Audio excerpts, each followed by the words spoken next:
Hi everyone, my name is Thalia and I'll be talking about episode 19 and 20 of Nanatsu no Taizai. And I know I'm a little late with this review, but honestly, I recorded it before and I knew I was missing some stuff from the episode, especially from episode 20, because 19 is mostly like backstory about King and Diane and, you know, everything that happened between them.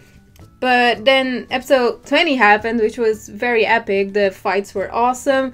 But I didn't really realize what was going on with Margaret and Guilt Thunder and all that kind of stuff. So when I made my review and I watched it again, I was like, I'm missing something huge in here. And also, we saw Merlin in this episode as well. And I was also like, I didn't say too much about her and I just felt like I'm missing some stuff, and I had the feeling that I was just enjoying the fights a lot. And I kind of got, you know, thrown away in that, and I didn't really pay attention to the details. For example, in episode 20, we have the whole thing with Margaret going on and Guilt Thunder.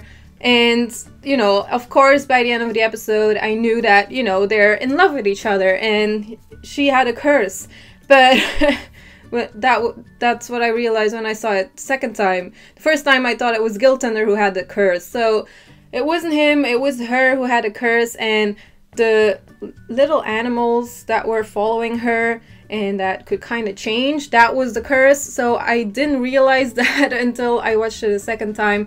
And also when I saw some reviewers talk about it as well who read the manga. So this is why I want to read the manga again, because it's, you know, it's explained so much better, especially if you watch it again afterwards in the anime. You're just like, oh right, that happened. So that's a big difference for me, and I just miss reading the manga right now when I saw this episode. But, you know, episode 20 was awesome with the fights, like the animation and the sound and just how it went was perfect, and I just got dragged into that, and I was like, oh my god, this is so awesome, I want to see more fights like this. And Meliodas was just so badass. Guilt Thunder as well, I like how Guilt Thunder and Meliodas came back together with the whole, you know, spell that they had together and the backstory that we had about them. And, you know, I enjoyed that a lot. Apparently they left some stuff out as well. Not too much, but just like little details. Like, for example, Arthur.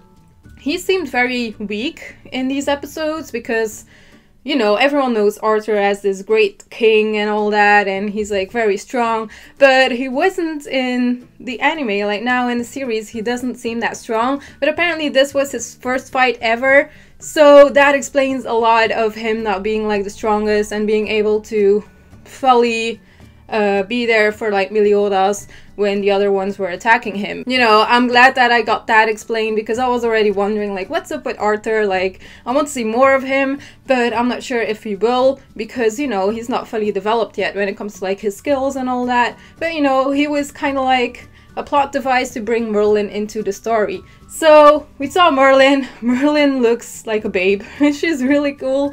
I really like her. But the thing is that weird knight with like the mask, Vivian, she is the apprentice of Merlin. So I didn't see that coming. That was kind of a plot twist that I liked for the end of the episode. So that made it more exciting as well. And, you know, Vivian kind of got like destroyed, and it was very fast how that happened. Like the world's kind of changed, and, you know, she just got hit by Merlin, and that's kind of it. So yeah, that went pretty fast, and we didn't really have an explanation of, you know, how they came together, why Vivian was being such a dick, kind of, you know, when Merlin is supposed to be one of the good guys. So yeah, still kind of wondering about that. Maybe we will see a backstory about them, but I'm not sure if we will. Anyways, that's what I wanted to say about episode 20. Like 20, I enjoyed a lot. And for episode 19, you know, that was just a backstory. A very lovely backstory that I enjoyed a lot, and it was just very touching. And yeah, I loved it. I just loved the whole story about Gauther and Diane, especially because she was so cute and she looked so young and badass at the same time. And I just like how she and King met each other and how they kind of developed together. But it does seem like Diane doesn't remember him as Harlequin. So That's probably because of that flower that he hit in her neck, and maybe she forgot everything because of that.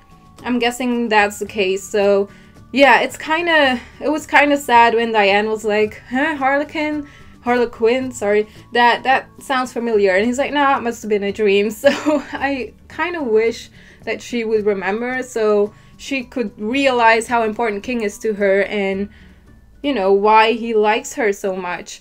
And apparently she liked him a bunch as well when they just met, so I still ship those two and I just want those two to be together. So yeah, that's my review about episode 19 and 20. Just badass fights, and it's only getting better and better right now, and I can't wait for the next episode. And I can't believe that it's like almost ending. There's like 4 episodes left if I'm not mistaken, so I'm very excited for that. I can't wait. I don't know till what chapter they will reach when it comes to episode 24. I'm kind of wondering about that as well. But yeah, anyways, I hope you enjoyed this video. I'm sorry if it is a little bit late, and also sorry that I started with episode 20. I just wanted to clear that out because I was most confused about episode 20 when I watched it first. Anyways, I will be back next week on time with another review of Nanatsu no Taizai, and I hope you enjoyed this video. I will see you soon. Bye.